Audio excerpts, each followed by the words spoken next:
Welcome to another broadcast of Philosophic Perspectives on the Artist First Radio Network.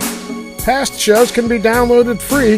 Visit the archive sections at artistfirst.com. And now, out to your host, Arthur D. Schwartz. Why, hello. Welcome back to the show. Well, today we're going to talk about something that, I shouldn't say it will be atypical. It could be very well typical. Let me start off this way. I think a true skeptic will be skeptical about his own skepticism. Otherwise, what kind of skepticism is that if you're skeptical about everybody else's beliefs but not your own? Even if your belief is that you shouldn't believe much in anything except for maybe some particular things like science or something like that. So today, I think that we should deal with the topic at hand with an open mind, and there's always time to be skeptical. And so today's conversation is going to be about the afterlife. My guest, John McGinnis, has authored 5 books on this subject, and I'm not going to actually try to describe it exactly. I'm going to hand it over to him in just a moment. But it's a fascinating topic, and coming from an individual, John, who you'll see in a moment is the epitome of ration. He sounds like a very rational, level-headed guy. I know he's a retired attorney, a retired lawyer, and yet he's come up with this new career, you might say, in assisting his wife in channeling the spirits of famous people in history who have passed on. Well, without any further ado, I'd like to introduce you to John McGinnis. John, how are you? Very good, Arthur. Thank you for inviting me tonight. Well, you're very welcome. I'm very happy to have you on the show. I kind of went into it a little bit, but I purposely didn't get into too much detail because I'd like to give you an opportunity right now to explain to the audience exactly what your books are about and the type of books, and feel free to. There's one particular book we're talking about, as I'm sure people know, is Heavenly Women, Heavenly Laughter. But you've also published 5 others, right? Yes. Or no, 4 others, I think. 4 others? Yeah, number 6 is in the works. In the works, yeah. And they're all kind of interrelated. So feel free to touch base on any of them, but the actual book that has just been released is Heavenly Women and Heavenly Laughter, or Heavenly Women, Heavenly Laughter, excuse me. So, John, why don't you try to describe what your books are about? Arthur, nobody was more skeptical than I was 5 years ago before this process started. I had no conception that this kind of communication was possible, but I did stumble on an interesting book in our local library that talked about meditation techniques that put you in touch with friends, family members, and others in the afterlife. And I thought that's a fantastic thought, but why not try it? We tried it, my wife and I, on me, and it did not work. We tried it on her, this meditation technique, and it worked brilliantly. She first reached out to my relatives, my mother and father, and we had half-hour discussions with them using this technique. Then we reached out to grandparents, aunts and uncles, departed colleagues, friends, and we did her side of the family next. We thought, my goodness, if this works with the bloodline and the friendships, might it work with total strangers? Mm-hmm. We tried the technique, and we found that, yes, you can channel the surviving spirits of anybody that's lived on the earth. How does this work? It's a very sophisticated kind of telepathy. The thought that passes through all language comes through the medium, which in this case is my wife. And we extended the readings to interesting historical and spiritual figures. We're now into our 6th volume of these readings. Each reading runs about 60 minutes to an hour and a half. I make up questions in advance that I never show to my wife. That are difficult questions, real stumpers, that I don't have a clue how they would be answered. And I never tell her in advance who we're going to contact. So I spring these questions just like in a legal deposition, and I get answers from her that come spontaneously. They're beautifully composed. Each is quite different and individual, reflecting different personalities, different periods of history. But they come back again and again to some big themes that I think are of general interest. We tried to use this to get not platitudes that mediums usually pick up about, I'm with you, I love you, I look out for you, I miss you, which, anybody could concoct on the spot. And we instead ask about details of history, details of biography, philosophical questions, the nature of the afterlife, the kind of activities that people pursue in the afterlife, and the big questions about God, the human soul, divine justice, divine wisdom. And we've gotten terrific answers, I think fascinating answers from these people that they're all a little different, but they converge on all the big subjects. And you mentioned skepticism at the outset, and I tried very hard to try to answer the questions and the troubles of the skeptics by testing this material in different ways. I began with my wife by asking about things that she couldn't possibly know, family history that went back a century, and it was never mentioned to her, and she was able to dig all of this ancient history up. Then I asked her to talk about subjects that she knew nothing about. We talked to Richard Feynman, the Nobel laureate physicist, and he gave us an hour-and-a-half lecture on particle physics. She'd never heard of Feynman, and she'd never read a page of physics. And the other test that we use and recommend for the empiricists is you've got to show that this technique can be used by other people. We first taught our two children, Clifford and Maggie, how to do this, and it worked very quickly, and they've been able to talk to their own spirit guides and family members. We've taught two cousins how to do this, and we've taught some total strangers how to do this, and everybody has succeeded using the same meditation technique. So, much training involved? Did it take much training? To do that? It takes a little, and not everybody can do it. Arthur, guys like you and me probably can't do it, and the reason we've been given is that you are exponents, you're advocates. You write things, you analyze things, and you put forward your point of view with great force. You need somebody who's more passive, open, an open channel, somebody who's intuitive and listens. So you have to try the right people when you do this. It does take a little training, and our books talk about the training techniques that you should use and the preparations that you should use. And our goal in offering these books, often for free, is to try to get more people to give it a try. We're told in these readings that heaven intends the veil between earth and heaven to be lifting now, so more people can engage in these conversations and get guidance for their own lives. The big questions on earth: how do you find a job? How do you retain your health? How do you get along with children? How do you deal with old age? These very practical questions can be illuminated through these discussions, and we'd like everybody to be able to use the same technique.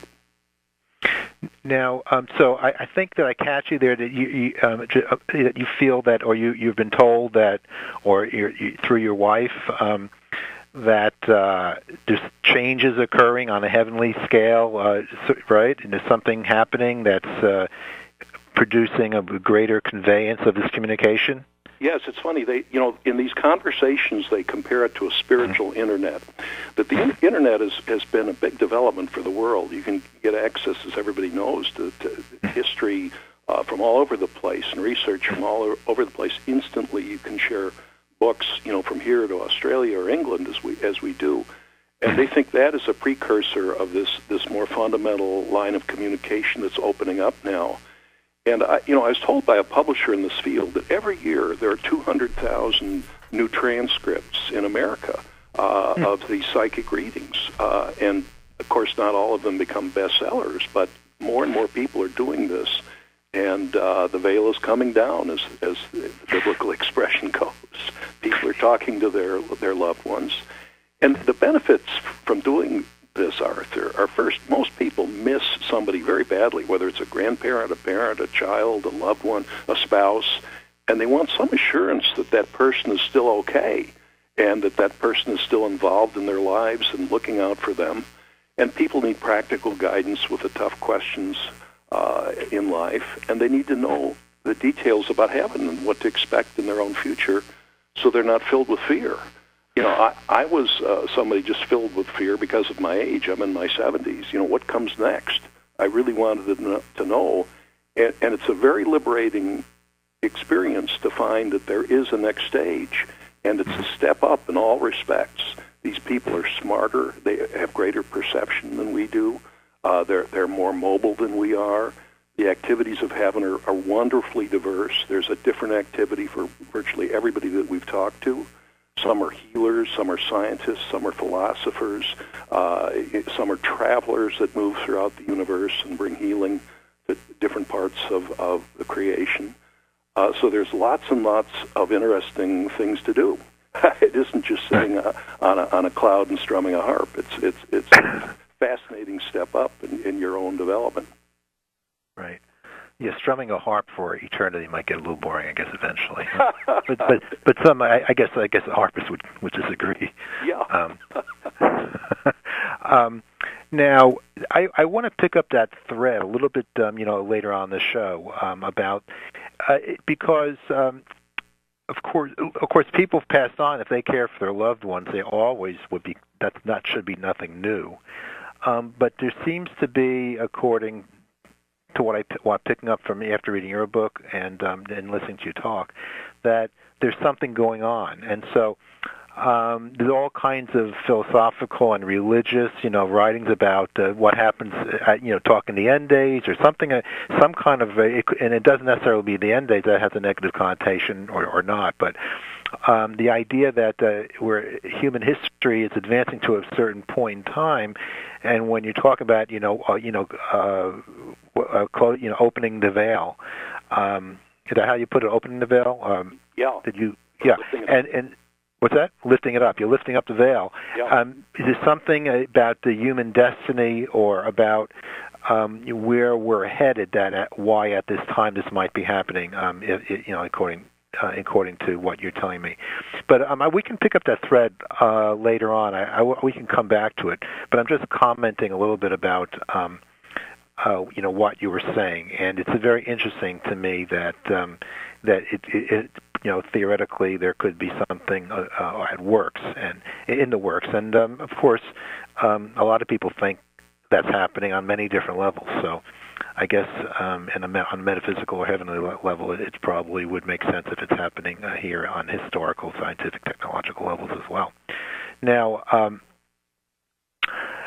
so here, let me ask you this question: since you've been doing this, has it changed your life? Has it changed your belief system, or has it reinforced it? Well, it's funny because I didn't have much of a belief system. I was raised in a secular household. Really, my wife is more religious than I am. She's a regular churchgoer. But I was a genuine agnostic. I didn't know if there was a creator. I didn't know if there was a heaven. I didn't know if there was such a thing as devils or hell. And I was very relieved to find in these readings that there's been a big misconception about our creator. And that's one of the reasons why this is happening now. God feels that it's time to lift up some of these misconceptions. God isn't a judgmental being. God is an all-forgiving, all-loving, all-nurturing creator. And God has a male and a female aspect, and God encompasses the whole creation. It's all something within the mind of God, but it's a system that's wonderfully benevolent and wonderfully intelligent, and it turns around a philosophy of unity. This is the big idea that heaven wants earthlings to understand at this time, that you are one with God, you are one with the creation, you are one with your fellow human being. And indeed, that's what Jesus, in his day, and people before his time, were trying to say, that we all, greater things will you do in the new kingdom, was his saying, and that they view us all as the children of God, perfect creations of God. And this leads, in ethical terms, to what you were dealing with in your recent volume, and that is this great love for all of the creation. It's not a zero-sum game. One for all, everybody for everybody. That's the philosophy that's coming through now. And that's something that's going to lead the Earth to its next stage. And philosophers have been writing about this for years. Teilhard de Chardin is somebody, a French priest who wrote about this. He called it the noosphere, when the planet reaches this next stage of evolution that is cooperative, all-loving, and the mantra, again, is unity, one for each, one for all, and that's the philosophy that they're trying to impart, and that's why this development is taking place now. There is some frustration, I must say, in heaven about teachings on earth that stress judgmental, a sin is being judged, that there's a devil, there's a hell, that people need to fear. That's not the way the afterlife works. It just isn't. And I've asked this question, what about the great malefactors of history, the people who started wars and slaughtered innocent people? What does this mean if they're not judged by God? Is there any justice in that result? And the answer is, you don't understand the end of the story. Nobody is killed in these wars. These are dramatic events, but people evolve spiritually by enduring, suffering, learning compassion, teaching messages to the world, and everybody moves up through this process. The great malefactors themselves are at a lower stage in the afterlife. It's not a hell or a judgment by God, but it can take them a long time to work their way out of rather gloomy introspection that they find themselves in when they go over after a wasted life. And some of them have to come back to Earth. There is reincarnation, and work off some of the debts that they've incurred. But it's a great relief to me, and I think to listeners too, that this God of the whole universe loves every bit of the creation and looks at every person as perfect. There are different stages. Your child might be 2 years or 5 years or 10 years old, but you're perfect at that stage as far as God's concerned. And I think that's the message that these readings are intended to impart at this point in time. Right. Well, I think I remember reading in your book, the most recent one, that, and I agree with this, that God is always himself or itself is learning, is evolving. And God is actually made up of all of us. I think you've said, or your book has relayed many times. Is that correct? Am I saying that correct? Right. That's he's part. When you ask people about what is heaven really like, they will say it's the collection of all of us and that has all been created, and the spirit that uplifts it and brings it to new stages of evolution. We describe that spirit as God. And we have been able to talk to the Creator directly in 5 or 6 of these readings. And there's a wondrous characteristic of the Creator. God likes surprise. He said to us, it's easy for me to see the future, but I just love the surprise. I love the change. I love turning around new corners.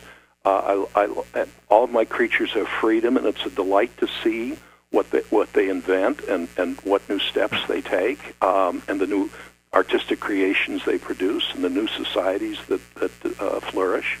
So you're right. God really... The mind of God is constantly, organically developing and progressing, and the creatures go along with that. Right. There's so many philosophical implications.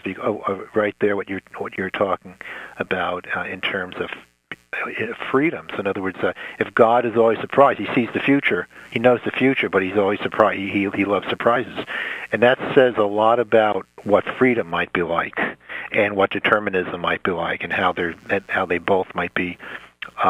The case, because think about it. He sees the future, but he can still be surprised. So that means that he knows the future, but he may not. The way to the future might be indeterminate, because otherwise there won't be any surprises. But anyway, on that note, we're going to take a short break. So just stay where you are, and we'll be right back. Very good.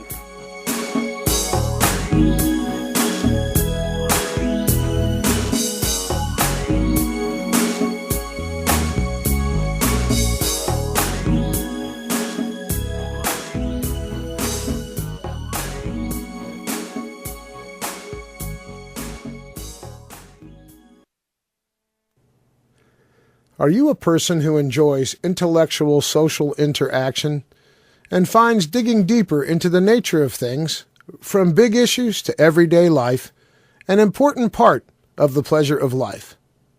Social Philosophizers is a Boston area social club for those who desire intellectual socializing. It's a club for both singles and non-singles, and for anyone who finds intellectually mingling to be the best form of social mingling.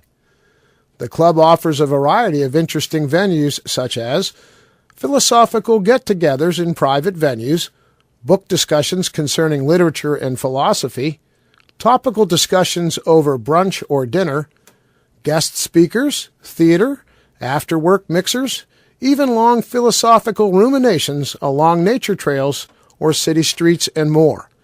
If you live in the greater Boston area or occasionally spend time in the area, you can choose a cost-effective membership level that's right for you. Basic membership is free.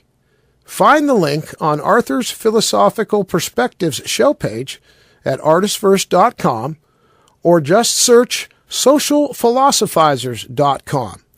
We hope you'll join Social Philosophizers today. That's socialphilosophizers.com.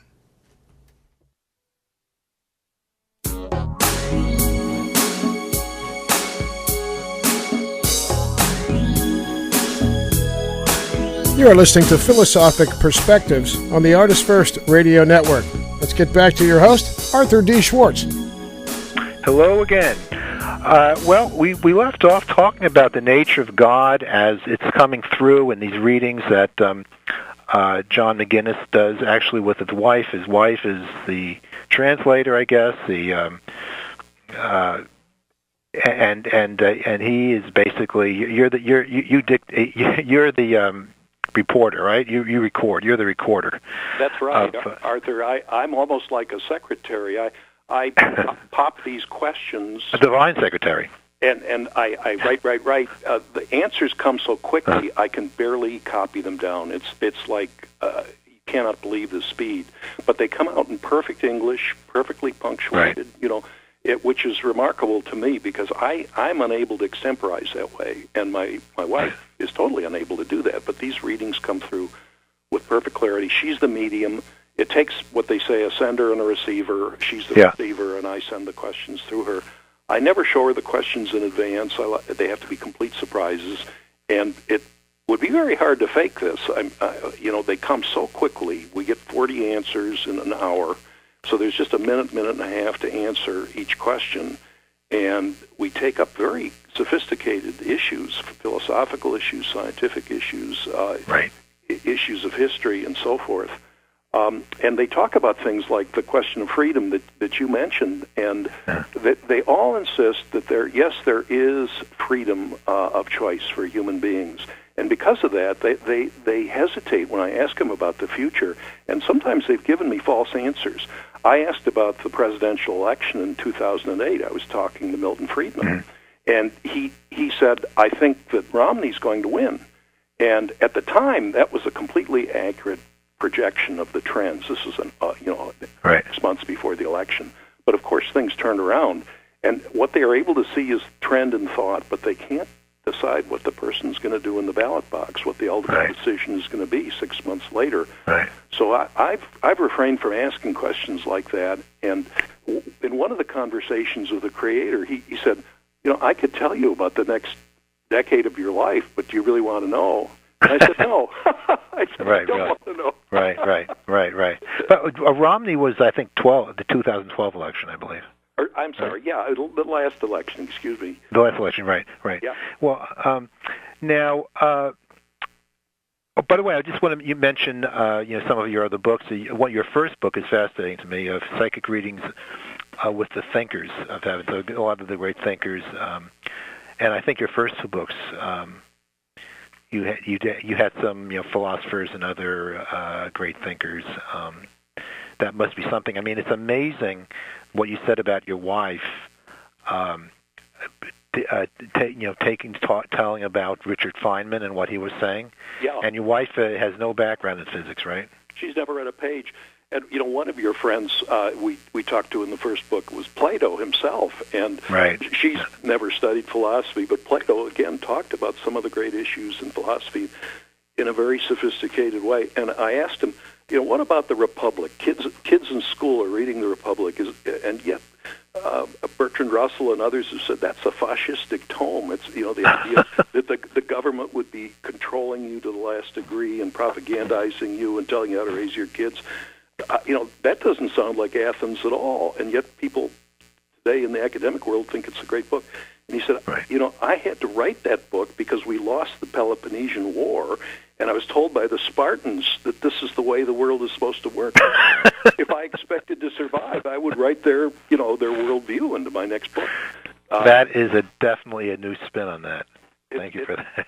It's terrific. And then he said, if you want to know what I really think, take a look at my last book called The Laws. And that's a completely different book. It talks about, wisdom and generosity and the philosophical spirit. So it filled a little blank in academic knowledge of Plato. And, what else did I ask him that was I asked him about forms. You wrote about these Platonic forms that are templates for everything in the material world. Are there such things as forms in fact in heaven? He said, no, that's just that's an elegant decoration, like an elegant frieze on the side of a building, but it is not reality because everything is so utterly diverse and unique that comes from the mind of God that you wouldn't encounter in heaven, these templates stamping out, wisdom or generosity. It's all diverse. So again, how many PhD theses are headed for the wastebasket? If that's true. Everybody writes about Platonic forms. So you can, and with Shakespeare, we did the same thing. We asked about all these biographical questions. What was Will Kemp, your comedian, like? And he described Will Kemp in great detail. And then we looked him up in the history books, and he looked exactly like what Martha saw. The guy with blonde bangs falling in his face and dancing Morris dances and all that.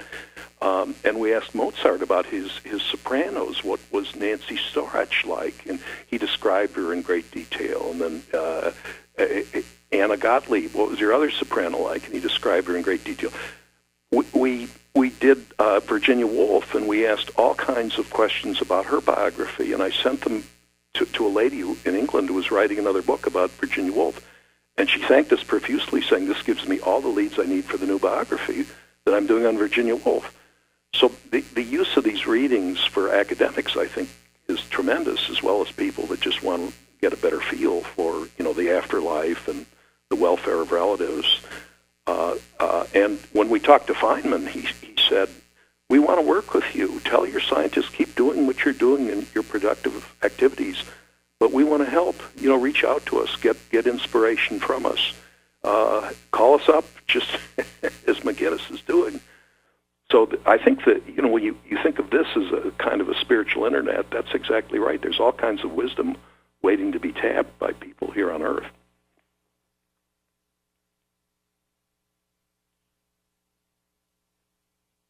Arthur? We may have lost Arthur. Oh. Welcome to live radio. Let's reestablish with Arthur. You're listening to Philosophic Perspectives on the Artist First Radio Network. We'll be right back. Thank you, Scott.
In Ethical Empowerment, Virtue Beyond the Paradigms, Arthur D. Schwartz presents an ethical theory that is a framework for evaluating moral conundrums that go beyond legalistic rulemaking, dogmatism, and preconditioned thinking.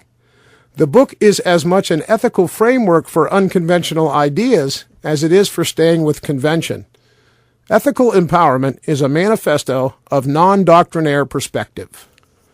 Ultimately, the hypnotic thinking of ideology and dogmatism can only be overcome by returning to the true source and essence of morality, which is nothing less than universal love. Discover how the philosophically liberating approach of the ethical empowerment can be applied to the range of ethical, social, and political controversy. Read about a plan to eliminate all political parties. Entertain the possibility of an overhaul of the patent system and its replacement with a system that rewards inventors while eliminating monopolistic control of patents and technological suppression. Many other transformative ideas are discussed in the book, including issues related to the monetary system, real estate, scientific paradigms, and a rational approach to conspiracy theory. While ethical empowerment will challenge your mind to consider new perspectives, the ethical challenge is always to keep the diversity, depth, and breadth of perspective within the boundaries of love. Ethical Empowerment is available at Amazon.com and most online booksellers in both print and e-book editions. Are you a person who enjoys intellectual social interaction and finds digging deeper into the nature of things, from big issues to everyday life, an important part of the pleasure of life?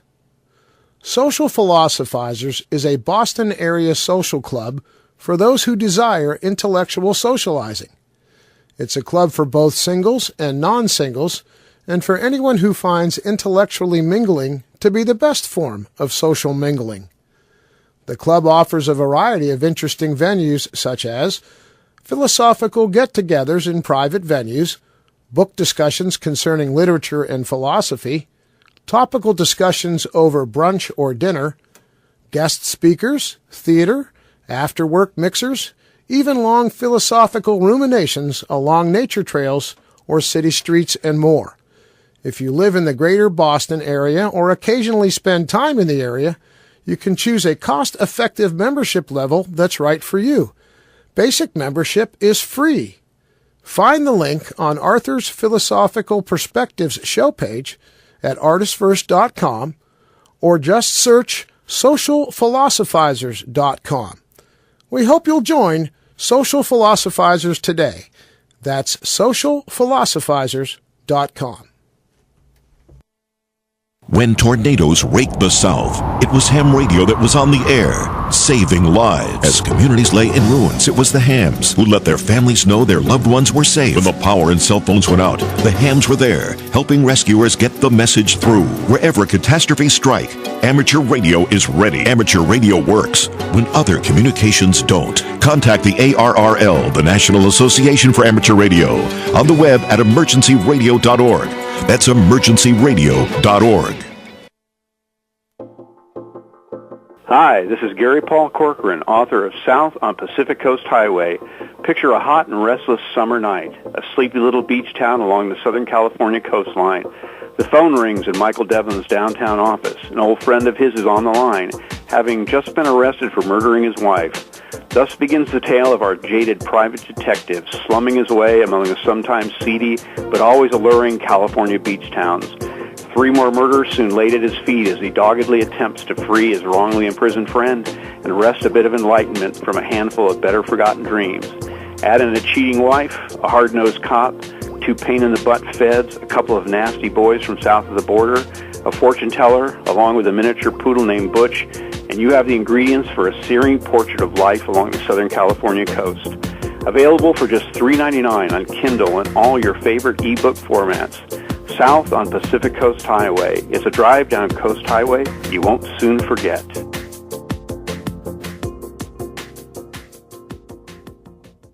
The This is Jennifer Ott of the Super Genius Show. Tune in on Thursday nights at 11 o'clock Eastern Standard Time, where I'll be chatting with a whole bunch of super geniuses.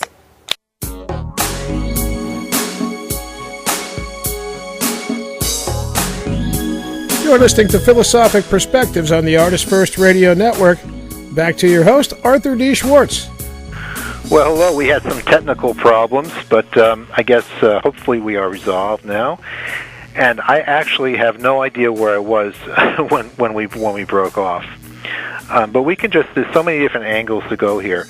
And one thing I want to comment on too, John, is that in your readings, it's actually rather delightful to see how heaven and reincarnation are so seamlessly interwoven.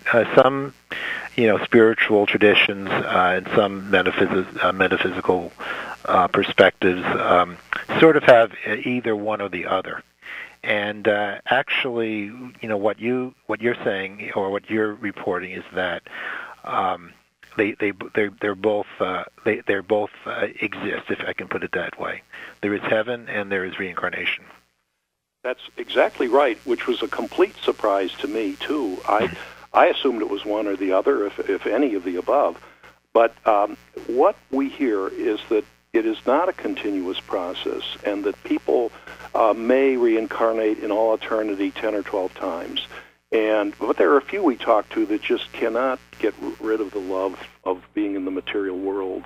They love the rivers and the sun and the food, and you name it. The earthly experience is kind of intoxicating, and they come back more than the average.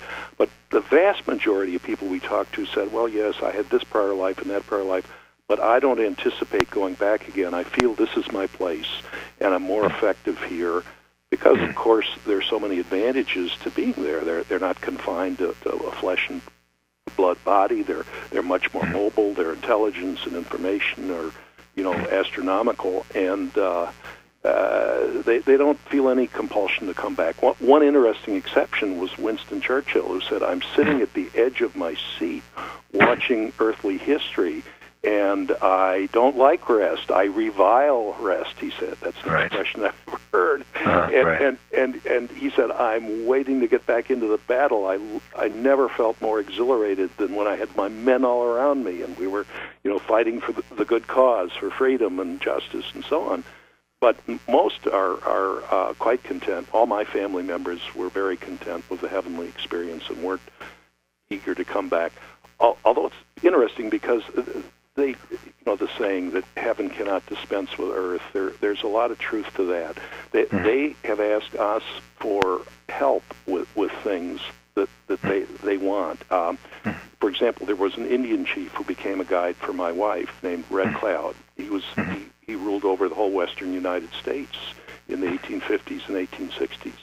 And he was having a terrible time communicating with the 7th or 8th generation after his time. He wanted them to stress education for the young Indians who were stranded on the reservations. He wanted them to get out and get a good college education and explore the modern world. And he wanted to talk to the new leadership. And he asked us to write down a message to the tribe, which we did. We transmitted it to them, and they instantly understood it. They said, my goodness, if a white lady in Chicago can do that, we can do the same thing. And when we came back later and asked Red Cloud, how is it going? He said, it's going fine.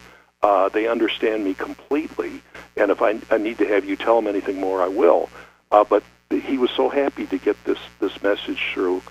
And we had my aunt and uncle who have a son on Earth as a physician with Alzheimer's disease, and they said, we can't find Paul.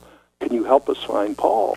Call his wife. So we called the wife, and she said, yes, he has Alzheimer's disease. He can't communicate. No information comes in. None goes out. And so they got that information, and they used it to locate him, and they've reunited with him in spirit. And when we talked to them next, he was there, even though his body was languishing on Earth, sort of shadow of itself. He was able to converse again with his relatives. So there are ways we can assist them, too.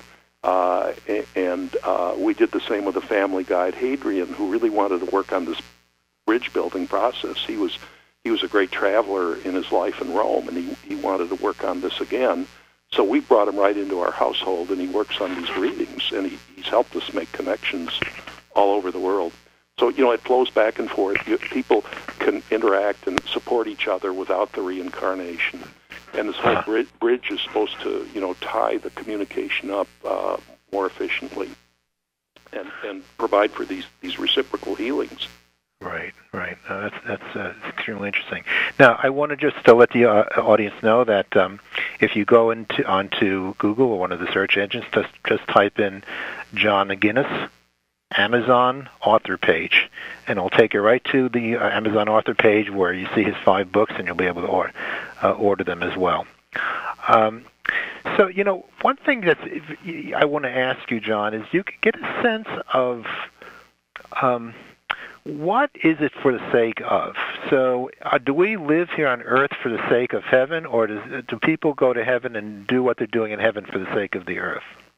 Well, it really is a two-way process, but all of this is designed to speed and intensify the evolution, the development of spiritual consciousness. God wants His creation to rise up all the time, and people come to Earth to learn spiritual lessons that would take much longer if they were in heaven. We talked with Anne Frank, the scribe of the Holocaust, and she said that was a terrible experience. But boy, did I gain spiritual depth from doing that. I came to Earth voluntarily to be the scribe of the Jewish people in the midst of a terrible cataclysm, and we told our lesson to the world, never again. And the victims of this terrible, terrible Holocaust have all risen up in heaven. And you can make progress on Earth by struggling with these flesh and blood difficulties, the fear, the pain, the disease, the injustice that doesn't exist in heaven. But when a limited human being throws himself into that maelstrom, they make tremendous spiritual progress. So we've been told by Gandhi, by Churchill, and others that these terrible, terrible maelstroms on Earth are all like educational experiences. It's like this great spiritual finishing school, that people go to make progress, and have the people in heaven love to pour out compassion and help and for people that are on Earth. But this whole process is one of rising up to greater spiritual heights within God's creation. And there's a close link between heaven and earth in this process. Chardin said heaven cannot dispense with earth, and I think there's some truth to that, that you come into this physical world to learn these golden lessons. So perhaps, in other words, I think what you're saying is the reason it's easier to learn on earth is because heaven is literally too heavenly. It's too joyful. It's too easy, and so there's no hurdle. There's no effort to be made. There's no struggle. Am I right? You're exactly right. What they say to me is just think. You don't have to earn a living. You don't have to worry about disease. You don't have to pay your rent. You don't have to have a place to live. You don't have to have a job. You can do whatever you want. You have constant association with just the people you want to be with and the information that you need. You're in a joyful, happy environment filled with beautiful artistic activities and interesting learning experiences. It isn't any struggle. It's almost too easy to motivate. You're right. But when you fight with all these forces in the material world, that sharpens the spirit, and it's a golden lesson. Right. That's extremely interesting. It actually gets down to so in your view, now is God the creator? So was the universe created, or has it always been? Well, I asked that question to God in our last big interview, which is in this book, Heavenly Women, Heavenly Laughter. That is our most detailed conversation with the Creator. It goes on for an hour and a half. And I said, did you create things out of nothing? And he said, no, don't think of it that way. Think of pure white light. That's my drawing board. And I created everything in this environment of pure illumination. And I'm constantly recreating it. He said, don't try to take the creation away from me. It's my creation, and I'm constantly changing it and improving it and exalting it. So it didn't just happen once with a big bang. The spiritual universe has existed throughout all eternity, God says, but it's organic and dynamic, and God is changing it and improving it with the cooperation of all of us creatures. The people right. of freedom. Well, it's interesting though on the stories that you tell, where a lot of the figures are drinking wine, or they're tasting good food. Or I think you joked that it doesn't taste as good in heaven as it does here on earth. Right. In a conversation we had. But the thing is, so you see, if you don't really need to eat, I would imagine, but they do it because it's pleasurable. I don't think you need to eat up there, right? Right. It requires sustenance. You could right? have anything you want, or nothing. Or nothing. King David made a joke of that. He pulled out a bunch of grapes, and he said, "Look at this. We can have it," but he said, "You won't enjoy it as much as you did on earth." Right. Right. But so the thing is, so when they're doing that, they're eating because at a certain point in time in spiritual evolution, human beings became incarnate, or the spirit became incarnate, and they were able to have sensual experiences. And so then when they go back to heaven, now they're kind of mimicking or copying or playing around with what they've learned on earth, because I'm sure the grapes came first on earth, and then they were transported to heaven in the spiritual mind, in the afterlife. And so you can see that you need the earth to provide these experiences so that they can be carried and worked over more in heaven, I suppose. And the question becomes, so how did the ball get rolling? And so God says well, it's really, the spirit is eternal, but He didn't create the universe. By that, was matter always existent, but that creation is basically mind superimposed on matter that creates reality as we know it. Well, does that make sense?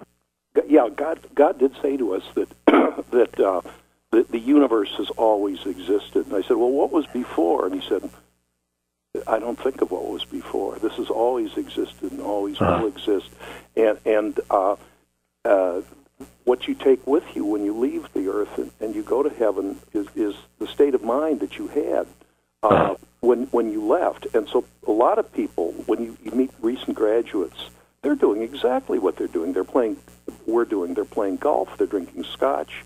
We talked to Johnny Carson, the entertainer. He's at the country club playing his tennis and drinking his martinis. And, for years they will do that and are reluctant to give it up.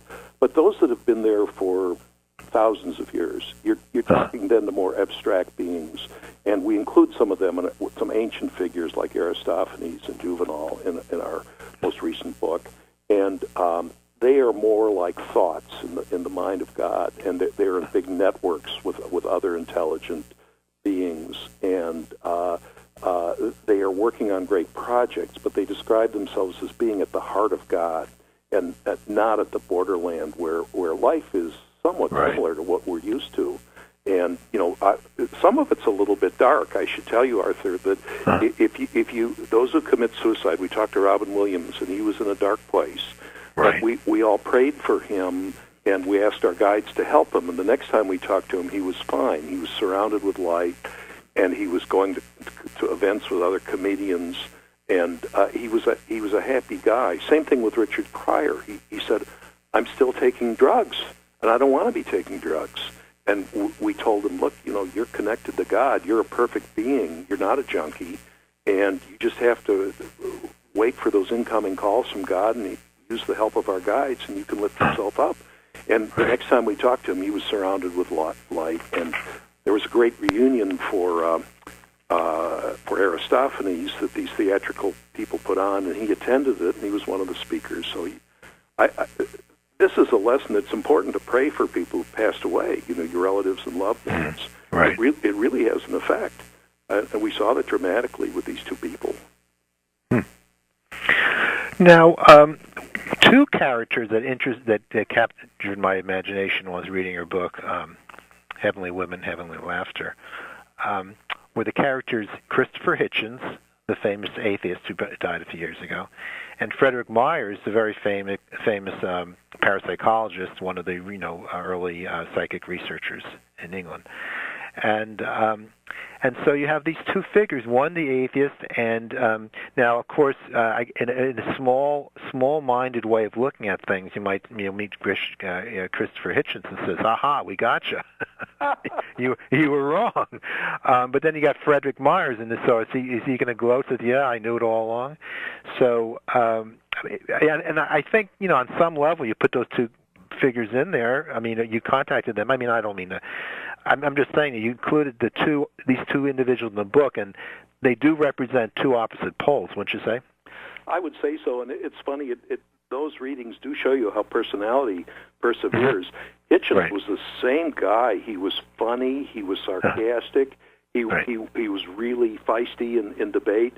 And I said, look, you were right on most things. There's no judgmental God. There's no devil. There's no hell. But on this one little issue of immortality, I'm not sure you got things right. And he said, are you gloating? And I said, no, we're delighted that we're able to talk to you.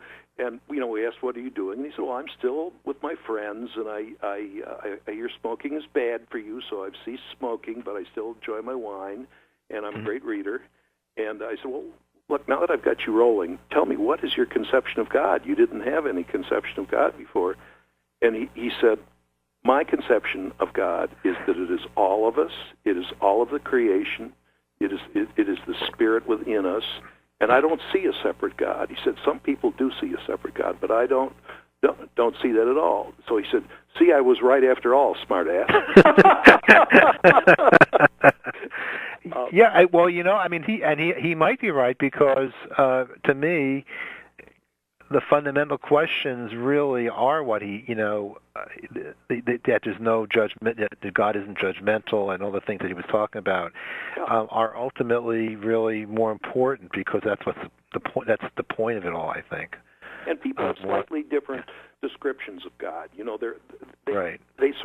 Everybody feels the benevolence and the creativity and the energy and the strength of the unity that comes from the divine. But they all describe it a little bit differently. And I asked, why is that? And they said, well, because we are all individual expressions of the mind of God. We're unique. Right.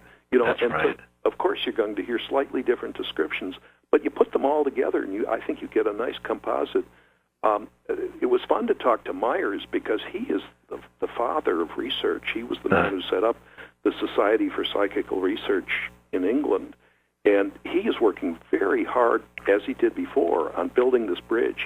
He's trying to teach people to be guides in heaven so they can reach out to us and help us with our work. And then he says, I want you, doing what you're doing, to try to open the minds of people so they'll listen for the guides. Right. That was one of the most interesting readings I think we've done. Hitchens was one of the funniest, I think. Yeah, I know. That's very enjoyable. Yeah, very, very funny. Now, so earlier on, I mentioned the veil being lifted, and so throughout your book you talk about this bridge building project, right? Which is just that, right? Yes. The bridge building is really lifting the veil, right, to get this communication kind of going between heaven and earth. Right. Right. Exactly. Yeah, and so to me, that whole idea is something, I've thought of myself in different ways about kind of going back between the two. Is that the future of mankind? Going into the future, in other words, you can, if you're ill, you can get all your wisdom from heaven, and so there's almost like a kind of, since you say we don't die anyway, so there becomes a kind of immortality on earth, because all the secrets are kind of open, all the secrets that are possibly that wisdom can sustain, the current state of wisdom on heaven and earth, the intercommunication between, the both ends of the veil, is that the ultimate destiny of humankind, where the spirit and the body have completely become unblocked. Yes, and also then we're talking about Earth, but there's many other planets, of course. Well, we reached out a little bit to the future. We tried to reach a man of the future, and it was much harder to get through to the future than to the past. It's easy to reach out to prehistoric man and talk to creatures from long, long ago. But to get into the future was hard, but we succeeded in getting at least an ephemeral personality from the future. And he said the future of the planet will be, free commerce back and forth. The new inhabitants of the planet 1,000 years from now will be more like pure spirits. They'll be travelers throughout the universe. They will be much less physical creatures. They'll be like chameleons, changing back and forth. And so, yes, the bridge will be a very solid thing in 1,000 years. They make the point that the Earth is a bit of an illusion. We're all spirits now. We did an interview with Jesus. It's one of the best interviews I think that we did, and I gave some compliment at the end about you're the door. We hope it'll help this new generation to rise to heaven. And he said, "You're already in heaven, don't you understand? It's your state of mind, and the door has been closed behind you for all eternity. You're in heaven. Your relationship with God is heaven, and it doesn't matter, where you stand or you imagine you are at particular times. You're all within the mind of God, and you're all God's children." Yeah, go ahead. Sorry. I think that's what the bridge means, is that you're plugged into God and the spiritual beings in heaven, and they help you with your life, and you can help them with these communications too. Well, but now, is Earth a special place, particularly, or are there other intelligent beings that have spirits? And there's the bridge between heaven and earth, but how about the bridge between, are there other planets? I believe there are other planets that have intelligent life. You're absolutely right, and we have readings on that very issue in our second book. It's called Straight Talk from Heaven by John and Martha McGinnis. And we reach out to another planet, and we find creatures that are very intelligent and loving, more intelligent, I think, than Earthlings. Their job is to come to Earth and help us with our predicaments. And they describe the planet in great detail. It's a smaller planet with great gusts of wind, very beautiful, closer to the black hole in our galaxy. That was an interesting view of life on another planet. And we thought, my goodness, can we also talk to creatures in other dimensions? And we did that. We got through to another dimension and found a very benevolent creature there that was more like a planet. It was a constellation of minds that had achieved a much higher level of unity than people on Earth. Right. But again, it was a very benevolent being. And there's consciousness everywhere, Arthur, according to these readings, including consciousness in animals. We've been able to speak with former pets. And they're able to communicate thought. They don't have vocal cords, but they do have thought that they can communicate. And there's consciousness in things that seem to be just physical objects. You've heard those stories, but it's true. It's true. You can communicate with consciousness everywhere in the creation. With a stone. Yeah, it's all within the mind of God. It's not the physical. State is a bit of an illusion that we create to learn these lessons. But I think the Buddhists say that everything is mind. I think. Yeah, they got that right. And it's the fun thing about this afterlife is that it's completely non-denominational, non-sectarian.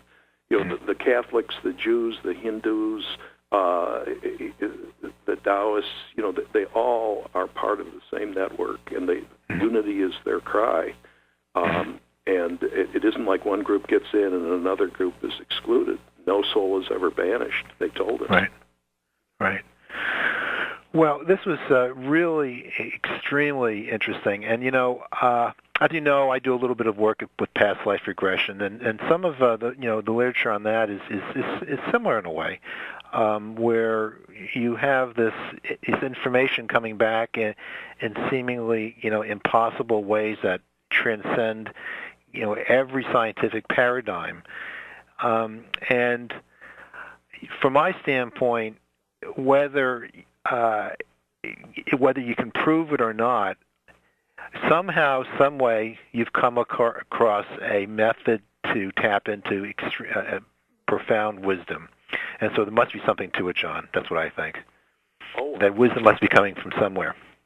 We have a good friend in England who's a hypnotherapist, and one of his patients was under hypnosis, and a whole book was channeled through this patient in sessions from Lao Tzu, the Chinese philosopher. And we contacted Lao Tzu ourselves for a shorter reading, and he said, I'm so glad you met my student, Terence Palmer. Yeah. So, yeah, you're right. There's a lot of wisdom waiting to pour through these channels. Right. Yeah, there sure is. Well, I think we're coming near the end of the program. Now, John, what I'd like to do is you take a minute and just explain or talk about your books and let the audience know how they can get them. And, all right, why don't you go ahead and do that? Thanks, Arthur. I would just say we're offering our latest book for free this weekend, Saturday and Sunday. We like giving these books away free because it gives greater distribution, and we do it whenever we can. The book's title is Heavenly Women, Heavenly Laughter, and it's by John McGinnis, M-C, capital G-I-N-N-I-S. And you can just Google Amazon Books, Amazon.com, type in the author name and the title of the book. It'll pop right up. You can download it for free on a Kindle or on your computer. I think you can do it on an iPad. Any of these modern computers take ebooks. And if you want the earlier books, they're all listed there along with this one.